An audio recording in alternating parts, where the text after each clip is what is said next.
Ya siendo las 19:29, vamos a volver sobre un tema que hemos abordado tantas veces y que tiene que ver justamente con el agravio sistemático al medio ambiente que se produce en la provincia de Córdoba, donde todavía sigue pendiente las modificaciones a la ley de bosques, y mientras seguimos en la dulce espera, por supuesto, los bosques, los pocos que quedan, siguen desapareciendo. 14.427 hectáreas fueron depredadas en el curso del año pasado. Cifras oficiales, esta no es ni siquiera una estimación, sino un dato preciso extraído de los relevamientos oficiales que se hacen sobre los desmontes emprendidos en la provincia de Córdoba. Está en línea el investigador del CONICET y de la Universidad Nacional de Córdoba en el Instituto Multidisciplinario de Biología Vegetal, Marcelo Cabido. ¿Qué tal, Marcelo? Buenas noches. Ricardo, ¿cómo estás? Encantado de saludarte. Mientras esperaba la comunicación, me acordaba que hace como 10 años aproximadamente estuvimos en una entrevista en la Escuela de Cine de la Universidad Nacional y estábamos hablando exactamente del mismo tema. Bueno, ¿viste que no nos cansamos de repetir nuestra historia? Seguro. Lamentablemente. Sí. Bueno, 14.427 hectáreas, ¿no? Claro, cualquiera podría decir, bueno, no es una cifra tan importante, ¿no?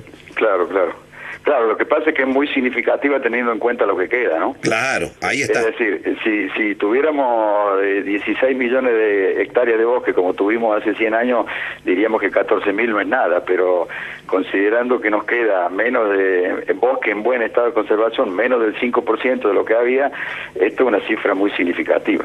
Y lo más grave es que, digamos, una buena proporción de eso, aproximadamente el 40%, es en lo que está pintado de rojo en el mapa de ordenamiento territorial, ¿no? Es decir, zona de alto valor de conservación y que no debería tocarse. Lo que indica que se suman coexisten dos factores, ¿no?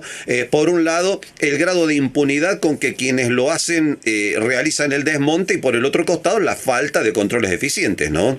Sí, absolutamente. Digamos, la provincia en realidad tiene los elementos para ejercer un control razonable. El problema es conceptual, es decir, hasta qué punto la Secretaría de Ambiente está convencida que tenemos que conservar el poco bosque que nos queda o no. Y esa es la clave central del problema, ¿no? Es decir, es más o menos lo mismo que está pasando con la autovía ahora.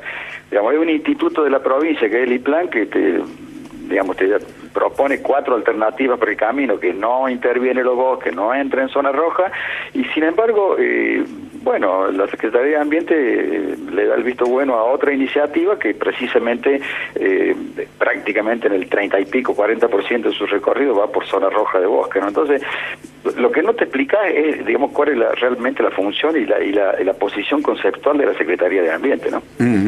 Es que ciertos organismos parecen estar simplemente a los efectos de legitimar lo que racionalmente no se puede justificar, ¿no? No, es que es increíble, digamos, si desde la Secretaría de Ambiente, donde se supone que tenés que regular, ordenar y de alguna manera manejar el ambiente provincial, no tenés esas cuestiones en consideración, bueno, vaya a saber quién es el que las tiene que considerar, ¿no? Ahora, la contracara de esto, la parte más grave, está bien, se intervienen malamente 14.427 hectáreas de bosque, pero si por el otro costado pudiéramos afirmar, no, pero se está realizando un plan de reforestación en algún lugar de la provincia, pero eso tampoco sucede. No, cualquier plan de reforestación, mira, desde el gobierno de la Sota que venimos escuchando planes de reforestación, son absolutamente quiméricos, porque vos, suponete, en un bosque medianamente bien conservado, vos tenés entre 300 y 500 individuos de árboles grandes, después tenés muchos arbustos, árboles menores y demás. Si vos decís, bueno, voy a forestar 1.000 hectáreas a 300 o 500 por hectárea, tendrías que estar hablando de unos 500.000 ejemplares. Claro. No existen en el territorio de la provincia, no hay manera. solamente estamos hablando de 1.000 hectáreas. Si la provincia tuvo 5 o 6 viveros que funcionaban muy bien hace 30 o 40 años, que han ido desapareciendo absolutamente. Entonces, cualquier plan de forestación que te anuncie el gobierno es una quimera. No tenemos plantines para plantar esa cantidad de árboles. Claro, en todo caso podremos reforestar 100 hectáreas, a lo sumo. Exacto, exactamente. Ese es el cálculo que yo hacía cuando conversaba con gente de la Secretaría de Ambiente, ¿no? Viste, te anuncian con planes rimbombantes la reforestación, lo vamos a obligar punitoriamente al que desmontó. Es imposible que lo hagan, porque no, básicamente porque no existen plantines. En segundo lugar, habría que ver si están los recursos disponibles para hacerlo, porque tampoco es que vos dejas un plantín, no lo regás y bueno, así, digamos, la estación seca desaparece, ¿no? ¿Cuánto Entonces, dijeron que iban a plantar la última vez? ¿2 millones de árboles, puede ser? Sí.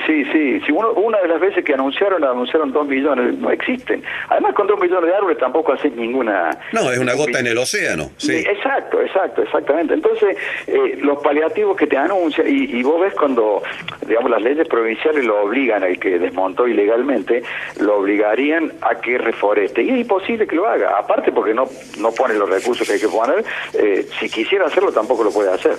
Sí, entonces, la verdad es que una vez que se deforestó, es imposible que ni aún imponiéndose la sanción del caso se vaya a revertir el proceso, ¿no? No, pero que absolutamente, pero que además lo más barato y lo más rentable sería que no sigamos deforestando.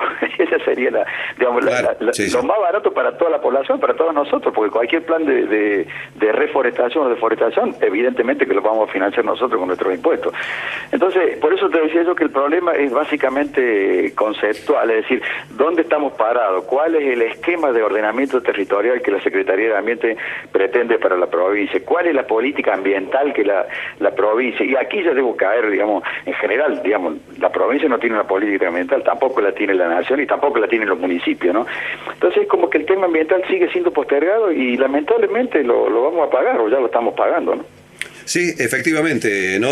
Porque a esto hay que sumarle, además, no es solo la deforestación intencionada por la vía del desmonte, a esto hay que agregarle además la cuestión circunstancial temporal, que es la de los incendios, ¿no? Absolutamente. Mira, este año estamos severamente amenazados. Si no llueve pronto va a ser una catástrofe. Ya ha habido varios incendios, todavía estamos recién. La temperatura todavía no ha alcanzado los niveles máximos que podría alcanzar para la época. De modo que, sí, el incendio es una amenaza espectacular. Por otro lado, también hay un problema de político y conceptual, ¿no? Es decir, bueno, hay legislación que te dice que el tipo que quemó irracionalmente debe ser castigado. Hay sanciones punitivas para castigarle. Sin embargo, ¿vos alguna vez viste a alguno preso porque te quemó 10, 20 o 30 mil hectáreas? Entonces, vuelvo de nuevo a lo mismo, no es un problema de cómo se concibe el ambiente. ¿Cuál es la política ambiental para un territorio como Córdoba, no? No, aparte que si vos haces los números finos y quien desmonta los hace a los números finos, afronta el riesgo de la multa porque económicamente le resulta más barato. Absolutamente, sobre todo en campos en los cuales pueden plantar soja, no hay ninguna duda. Eso los productores ya lo tienen asumido desde hace rato, ¿no? Si pueden hacer soja, indudablemente. Ahora, si hacen ganadería ya es otra cosa, porque, digamos, no tiene la misma rentabilidad que una hectárea de soja, ¿no? Pero bueno, ahora vamos a ver cómo reacciona la gente del agro con las retenciones, ¿no? Vamos a ver. Marcelo Cabido, gracias por habernos ayudado a repasar la cuestión. Un abrazo, che. No, muchas gracias, Ricardo. Espero que dentro de 10 años no nos volvamos a encontrar por el mismo tema. No, por favor. Claro que no. Bueno, un abrazo y muy lindo el programa, che.